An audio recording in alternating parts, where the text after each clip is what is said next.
All right, welcome to the Two Sons podcast. It is Wednesday morning.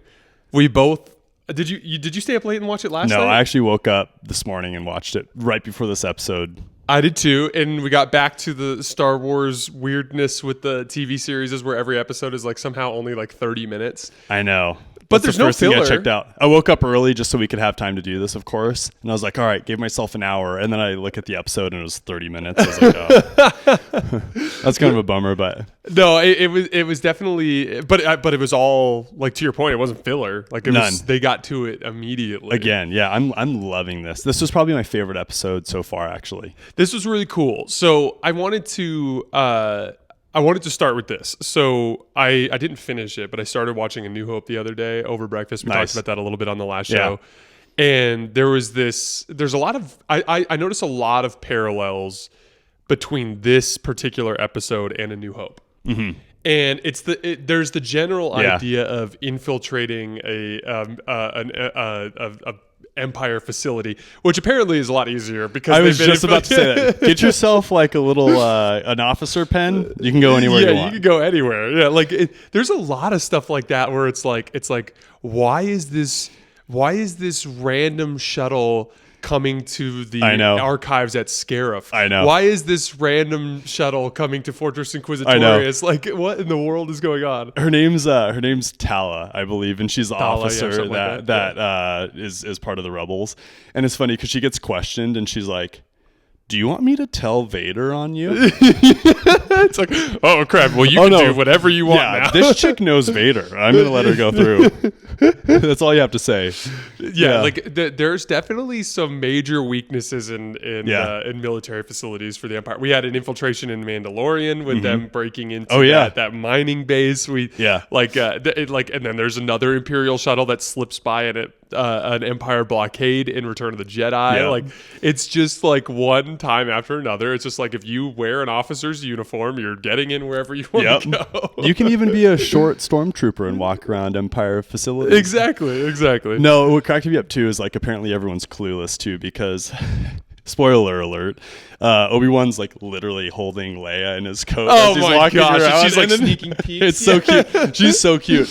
But anyways, it's so funny because like that other part where Tala is identified by another officer of sorts, and then they walk off and she like snaps his neck. And then everyone's still at the computers just doing their things, and they don't even notice. Yeah, and like the dead body's 20 feet behind them.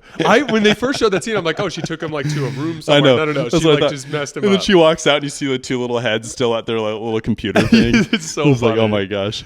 So my first parallel that I saw, well, the little tiny one, Obi-Wan doing the little noise trick. Yeah. So Obi-Wan does the noise trick to trick some stormtroopers to look the other way while he navigates past a little pathway to get to the tractor beam facility. So that was a little call out. And then the second big one, and this is one of the larger justifications that Star Wars has used, and it makes perfect sense.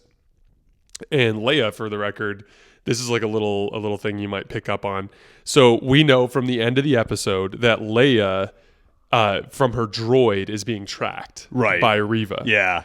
Which explains why when the Millennium Falcon escapes the Death Star and they destroy the 4 TIE fighters, they're all sitting in the cockpit and Leia goes, "They let us go."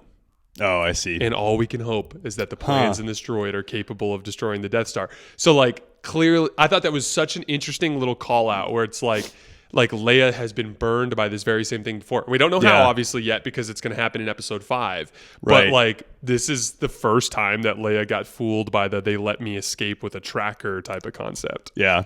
Wait, could you imagine though, little Leia? She's like, "Lola, you're so beautiful, but your eye is red now." What is this? That's such an interesting thing. So, okay, other. Oh, gosh. Remember when C-3PO starts to translate like the ancient Sith language, and then his eyes turn red? It's just like a thing. It's like if you are a droid and you start thinking nefariously, we're gonna change the color of your eyes. And the droid maker was like, what if they become evil? Let's throw in some red LEDs just in case.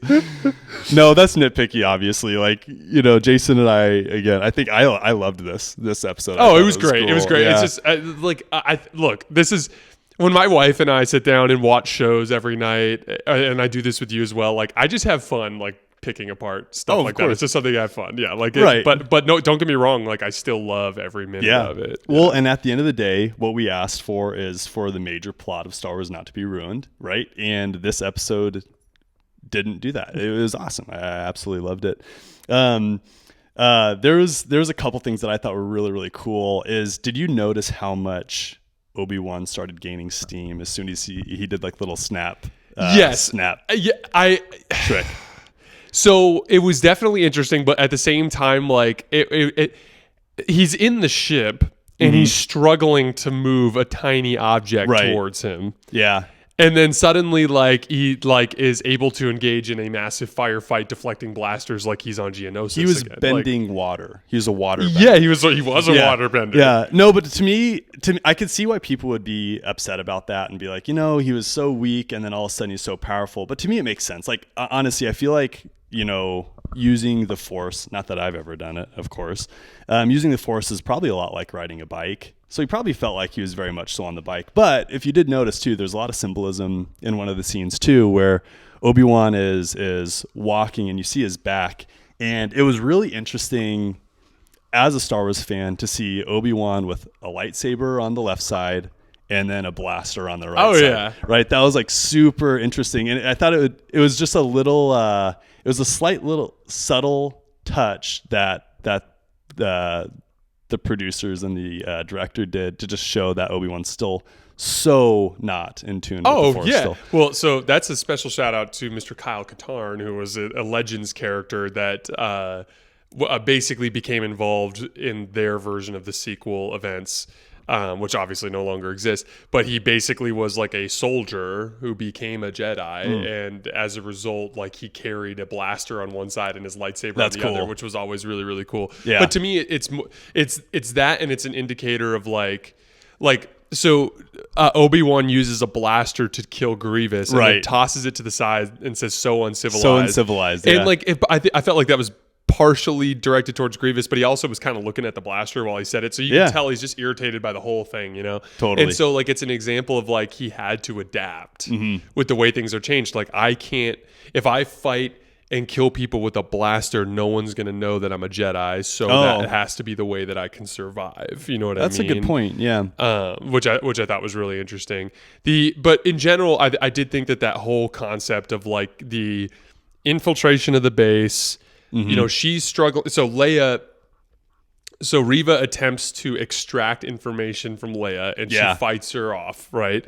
Which is not necessarily a sign of Force sensitivity, because it's very clear from Star Wars lore that if you are a strong-minded person, you can resist mind manipulation. Right. But it's evidence of Leia just being a tough SOB, just like literally just incredibly resilient in the effort, and it just, I actually thought in general throughout this whole show so far that it's been a really cool character development piece for Leia. Mm-hmm. Yeah, I think so too. Yeah, it's tough. Yeah. And then it's kind of fun because she's like so young but yet so tough, and I think that's what we'd expect out of Leia. I mean, we see Leia as an adult, and then that's what we've always known Leia as, is like an adult, and she's always been just tough and with it, so it's been really neat to see that development for sure. When she's also a great actress. She's I don't know her name. As far as kids go, super great actress. Yeah. So when she was doing the not the interrogation in the torture room, but in the little like boardroom conference room looking thing, I was like, here it comes the origin story. I was waiting for it. I thought it was going to come any second, and she dropped some hints Like when I was a What do you mean by child, I that? had nothing. I thought Riva was going to tell the story. I was like, this is it. Riva's going to tell the kid, like, when I was your age, the Jedi abandoned me too. Like, I was waiting for it, and then it didn't come. So, like, I was waiting to take our victory lap on Riva being, but I think it's going to end up having to come later. Just in general. But, like, that in general, though, that whole sequence of like the infiltration of the base and then them letting them leave as a means of tracking down the way ended up being super interesting, right? And a very interesting call out to A New Hope. What did you think of the Jedi tomb concept? Oh, I'm kind of confused from like an Empire standpoint. What would be the upside to having a Jedi tomb? So I have a theory. I want you to give me your best guess, though. Okay. If you had to try.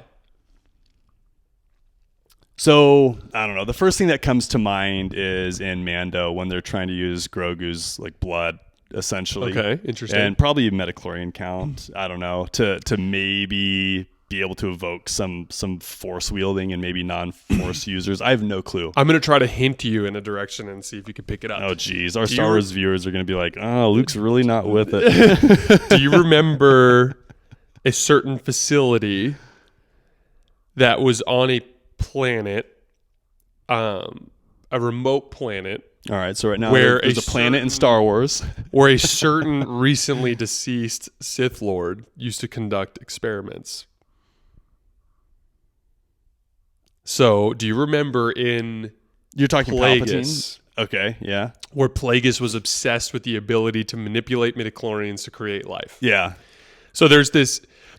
Oh. There you go. So you're thinking like this is one of Vader's little side gigs, trying to like maybe bring Padme back or something? I don't know what specifically they're doing, but so in Plagueis, Darth Plagueis becomes obsessed with immortality. Yeah. Okay. Which we learned from Revenge of the Sith. Yeah. When Palpatine is talking to Anakin at that weird like bubble opera, and he's basically talking about how like he had a master that had learned to manipulate the midichlorians to create life. Yeah. So Darth Plagueis was obsessed with immortality and the ability to effectively heal himself. Yeah. And so that he could live forever. And he had a facility, and on this facility, he basically just kept prisoners that were effectively dead, but like were kept as I don't think they were actually dead. I think they were on the verge of death, and then he would basically bring them to the verge of death and then attempt to save them, and most of them would die. But eventually it worked, and he figured out how to do that. And then essentially the book implies that when that happens, the Force reacts because the Sith had become so powerful in that moment. The Force reacted by conceiving Anakin at the same time to balance things out. I see. Which was like that was like a huge subplot in Plagueis. So when I saw the Jedi tomb, and I don't know what they're doing. Yeah. But the first place my brain went was like, they are harvesting Force user corpses / recently deceased / nearly deceased and conducting experiments with them. Yeah, I wouldn't be surprised about that, because that's essentially why Palpatine was able to get Anakin to join the dark side. Because he was like, hey, you've got these visions of Padme dying, I can help you. So it totally makes sense that maybe Vader feels a little bit gypped and is still trying to do that, still trying to make that happen where he can evoke, Force users in order to like make life or somehow save lives that maybe already died. For sure. They talk a lot in all of the Sith books that kind of dive into the Sith about these different areas of the Force study. Like there's like, you think of the dark side of the Force, but it manifests in different ways. Like, for instance, Sith sorcery, which is like what you see from the Night Sisters. The Night Sisters. Yeah. Or you see like Sith alchemy, which is what Plagueis was doing, which was essentially all the stuff having to do with manipulating corpses and life and that kind of thing. Yeah, there's a big one of that with the Sith Lord that's on that planet with all the weird like half creature, half robots in the Bane. Bane. I can't remember her name, but there's that was a Sith alchemy. Darth Bane's apprentice was big into Sith sorcery. It's all these like basically like these different iterations of ability to command the Force. Right. So, but there's an expectation within the Sith that you are supposed to grow that knowledge over the years, because so like for instance, the Sith win, they take control of the galaxy. They have an obligation to continue to get stronger. So it makes sense that they would do things like harvest Force users, and do things like that. I also thought like, okay, so the really quick too. I think that so in episode 9.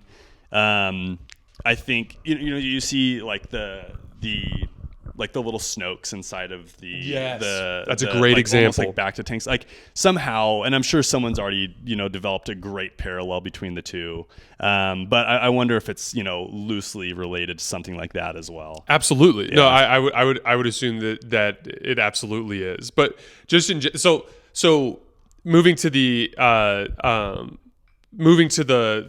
how I think they get to that position. So Fortress Inquisitorious is the highlight of this particular episode. I knew you'd like it a lot, yeah. So Fortress Inquisitorious, which we learned is in the Mustafar system, which I thought was very interesting. Fitting. It appears to be on a water moon, which is also a really cool idea. Yes, which is surrounding this lava planet. It appears that it is designed deliberately in the ocean to effectively be like a prison that is incredibly difficult to, which makes sense because like if you were going to harvest and keep all of the Force users in the galaxy in one place, it would have to be a remarkably secure facility. Yeah. So a couple things with Fortress Inquisitorious. The chair that they bring Leia to. Mm-hmm. That chair makes it a previous appearance in Jedi Fallen Order, where the Inquisitors basically, if you were a Force user and you get captured, they take you there to interrogate you, but most importantly, to torture you and to try to turn you into an Inquisitor. Inquisitor, yeah. So my theory on it is like they bring all the Force users there, they attempt to turn them. If they can turn them, great, and it's probably a very small percentage because the Jedi are so strong-willed. Yeah. And then the ones that don't die or fail or come near to death and are frozen in whatever that... It doesn't look like carbonite, but it seems whatever that tomb is. Yeah. A couple other things like... That was so unexpected, too, because... That was not what I expected.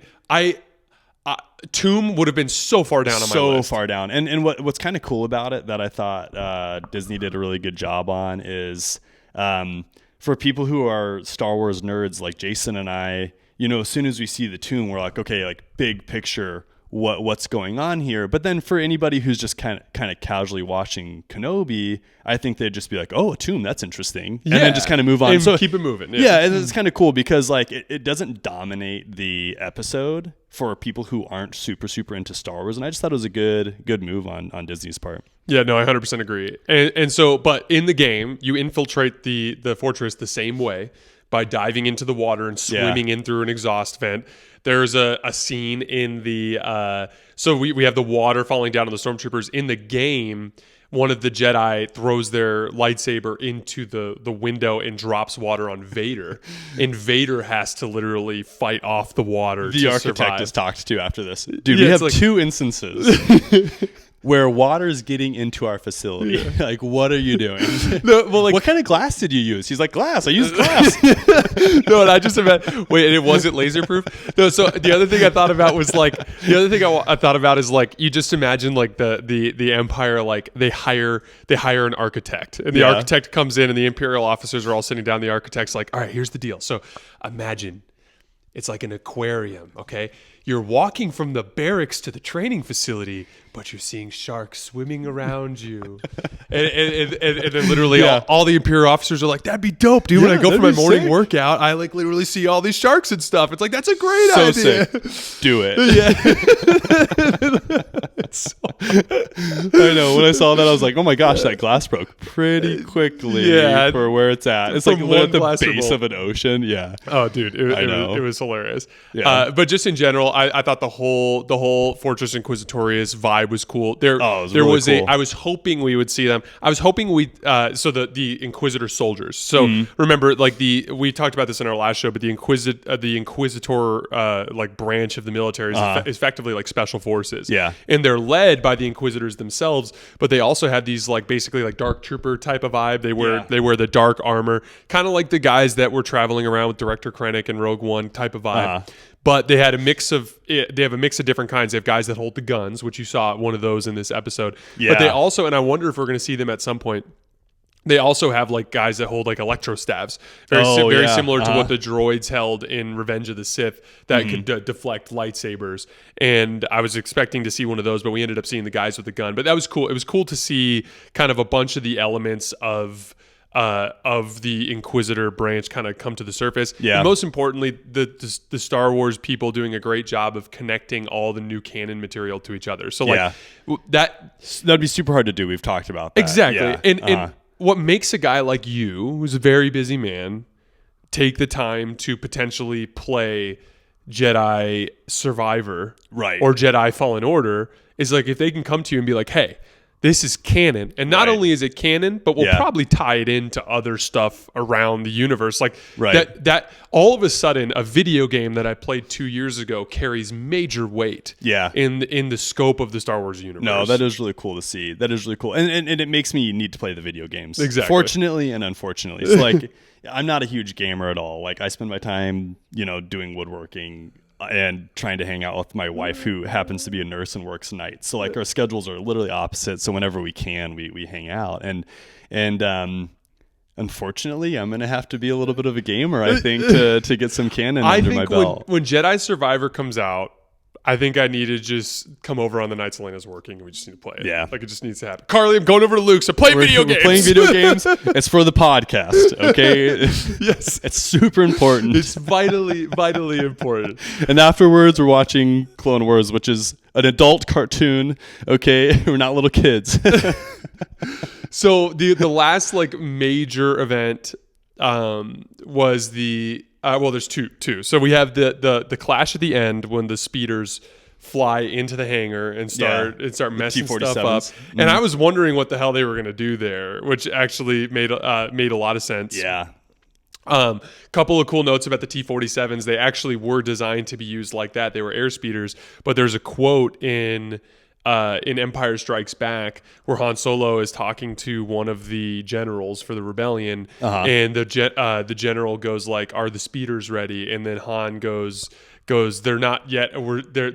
They're almost ready, but we're still not ready to acclimate them to the cold yet." So like they were converting those speeders to be able to operate in the cold, which makes a lot more sense when you see that they're like the guys who were flying the ships were wearing like basically like snowsuits. Oh yeah, in the cockpit. It felt like old Star Wars for sure, which is cool. Yeah. What I thought was great, and this is actually a compliment to the new movies, which I know we've been critical of, episodes 7, 8, and 9, is the rebels. They do a good job of highlighting like the rebel soldiers as being like actual human beings with relationships. Yep. And in some of like the originals, it's like, oh, like when a stormtrooper dies, they die. Like when a rebel soldier dies, they die. But like it was really cool, I thought, when I think the pilot's name is Wade, who gets shot down.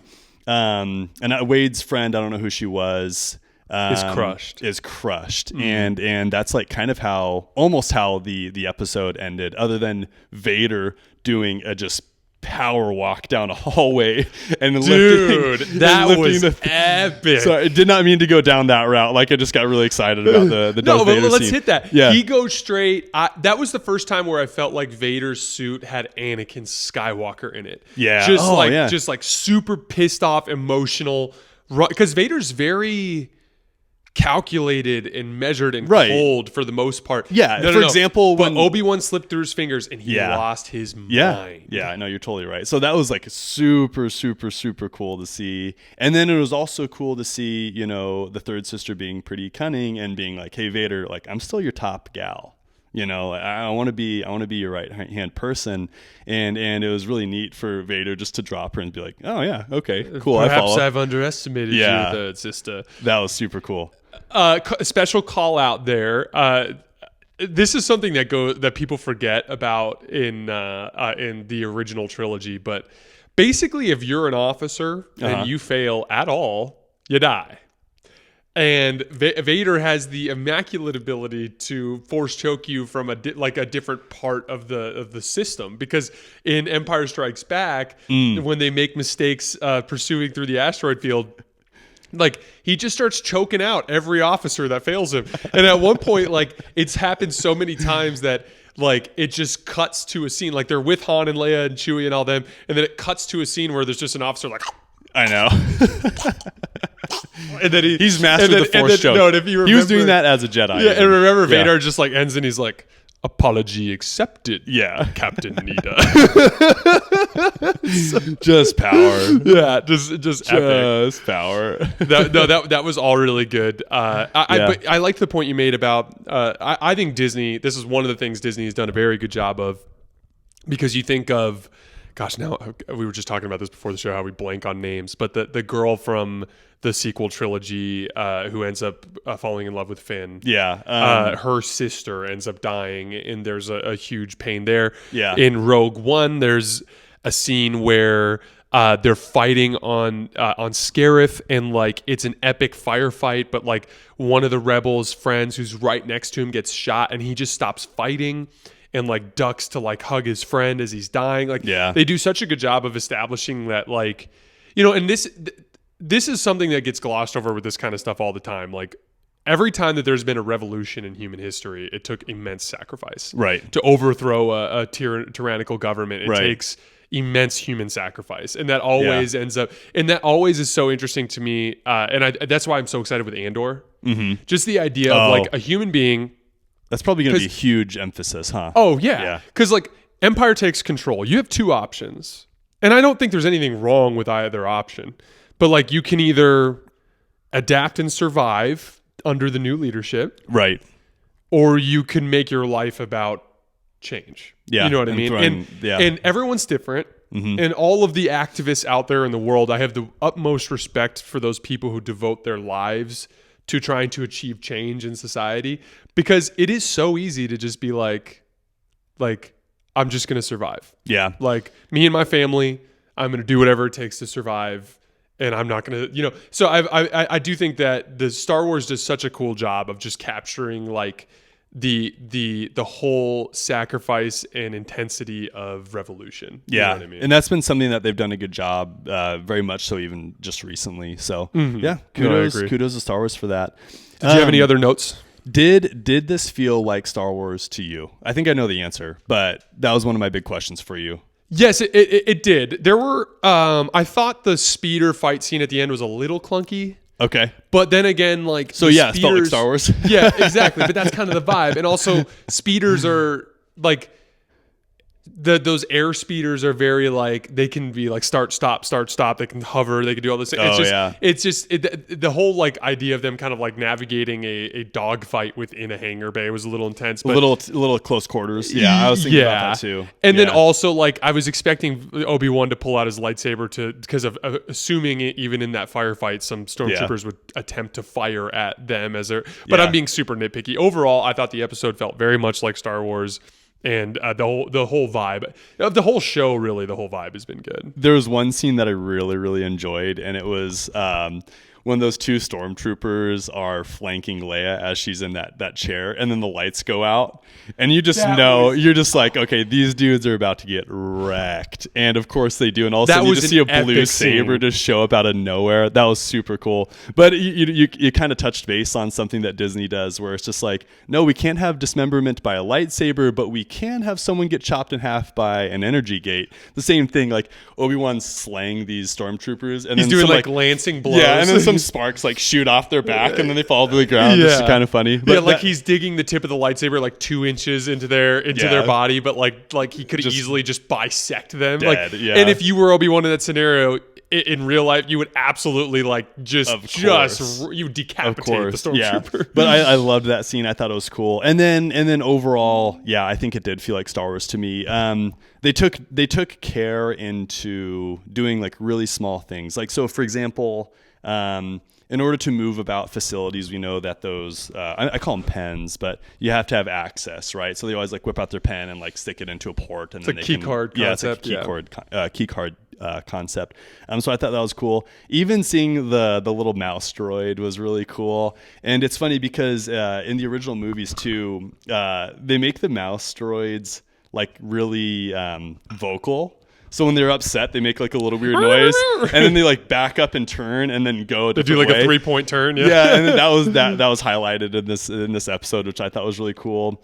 Again, just like the huge ceilings, the glossy floors of anything Imperial was really cool. Imperial austerity, it's definitely a thing. Even seeing the stormtroopers, I love classic stormtroopers so much, and it's just so cool to see them walking about like facilities, and then hearing that alarm, that slow alarm go off. My dogs lost their minds when that alarm went off. They're like, oh. yeah. So I thought that was super cool. So overall, it felt like Star Wars to me, which is like one of the big things that I think I ask for as a Star Wars fan when I see new Star Wars content is, does this feel like Star Wars? And so that was really cool. I was really happy with that. Where do you think they move from here, if you have any type of guess? So what was...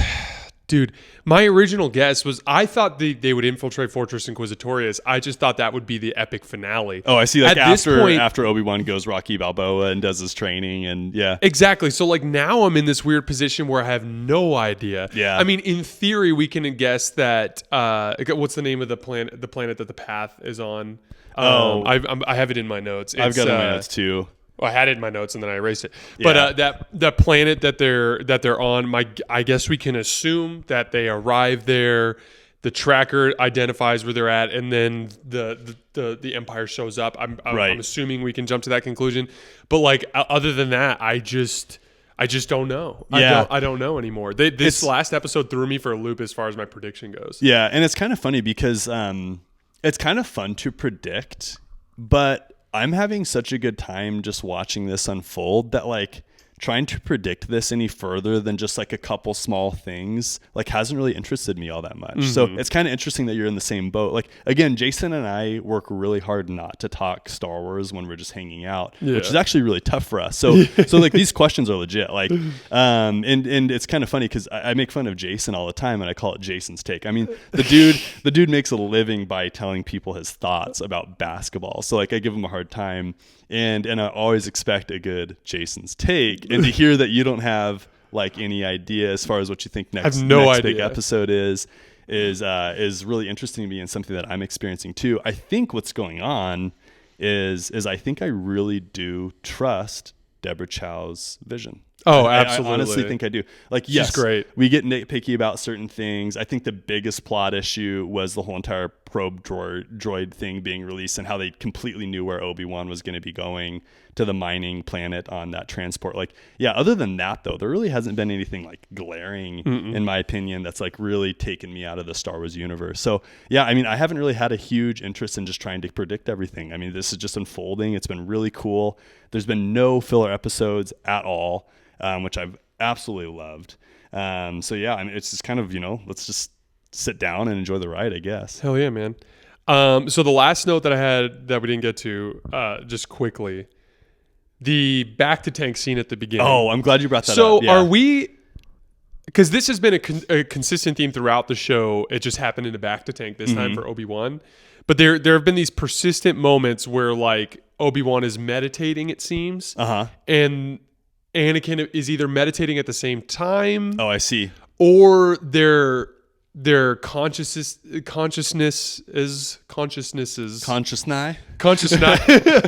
are like briefly like glancing against each other or something. Right. But like it doesn't feel like Rey and Kylo. Look at Lola. Even when she's lazy, she wants attention. Right. I'm curious. What do you think on a scale from? On a scale from they are having zero contact with each other to full blown Kylo and Rey having like legitimate like communing with each other. Where are you at with that? I'm glad you bring that up. I think for the most part, probably not a whole lot of true communication happening. But actually, this is something that I wanted to bring up last episode too, but we just didn't get time to.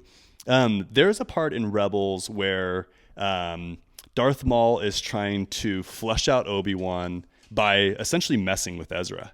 So like Darth Maul essentially wills himself almost or messes with Ezra's mind so much that Ezra's starting to see figures of Darth Maul. Yep, I remember that. Yeah, that was an it's really epic cool. stretch of Rebels. Rebels is so good. It's amazing. Yeah. So anyways, and then when Obi-Wan lands on the mining planet that you and I can't remember the name of, we see Anakin, what we would know as Anakin, like almost before he's burned, right? Yeah, because his face is pretty clear. That was a weird scene. I forgot about it. That Was, but it drew huge parallels between the Darth Maul thing. That's a really good comp. And then with what we saw recently. So I think that there is some force communication, let's call it, between Obi-Wan and Vader, but I think it's very, very minimal.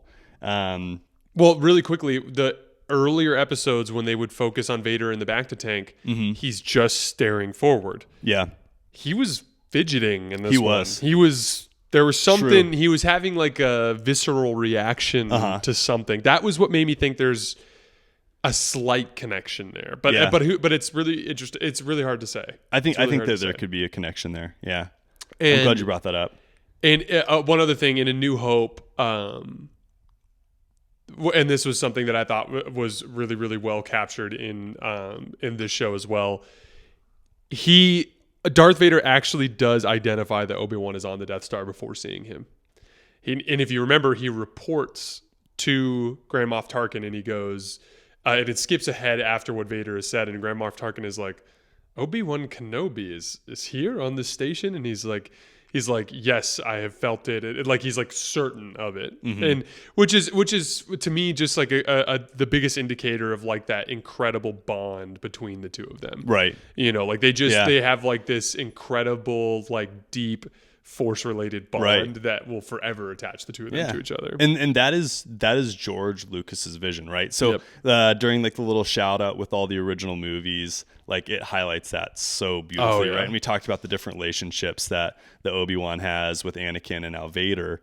So I mean, this has been highlighting that beautifully. Yeah. Yep, I agree. Did you have anything else? No, man, I'm good. All right, guys, that is all we have for today. Episode 5 next Wednesday. Episode 5, next Wednesday. And we are also, Luke and I are going to start reading this Admiral Thrawn trilogy. And what we're going to do is we're going to have a segment at the end of each episode where we hit on 4 or 5 chapters at a time. Luke and I are big believers in the expanded universe, or the books, I should say. They're incredibly good. They tie into the plot in a lot of really important ways. I expect Thrawn to make an appearance in the Ahsoka series that comes out next year. Yeah. So just in general, I think it's going to be important for us to learn a little bit more about him. But we will, for the sake of all of you guys who are not in the books, we will save them for the end, and we'll do plot summaries and things like that too, so that if you don't have the time to read them, you can kind of learn about those character development things. But we sincerely appreciate all of you guys supporting the show on YouTube and on our podcast feeds. Be sure to subscribe to them if you haven't already, and we will see you guys in a week. Yeah. Thanks a lot, guys.